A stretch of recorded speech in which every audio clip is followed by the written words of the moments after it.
அர்த்தத்தை இங்க விளங்கப்படுத்துறதுக்காக நம்ம விச் என்ற ஒரு கன்ஜங்ஷன் ஒரு இணைப்பு சொல்ல பாவிக்கிறோம். மீன்ஸ் விண்டர்ஸ் ஆர் ஓவரால் எப்பயுமே விண்டர்ஸ் ஆயிருக்கும்.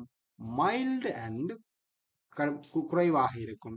சம்மர்ஸ் அதாவது வெக்கையான சம்மர்ன்னு சொல்றது அங்க கொஞ்சம் வெக்கையான நாட்களை generally don't get too hot பொதுவாக அவை வந்து மிகவும் கடுமையாக இருக்காது என்று சொல்லிக்கொள்ற ஒரு அர்த்தப்பாட்டுல இங்க வருது. ரைட், அப்ப நம்ம இப்ப வேர்ட்ஸ் யூஸ் பண்ணிட்டோம். எல்லாத்தையும் பாருங்க, வசனம் மிக பொருத்தமாக எல்லாத்துக்கும் பொருந்தது. Climate is the word we use for weather over a long period of time. Climate என்ற சொல்லு நம்ம பாவிக்கிறோம் எதுக்கு, இந்த காலநிலையை குறிக்கிறதுக்கு மிக நீண்ட காலமாக பாவிக்கிற ஒரு சொல்லு. The desert has a dry climate.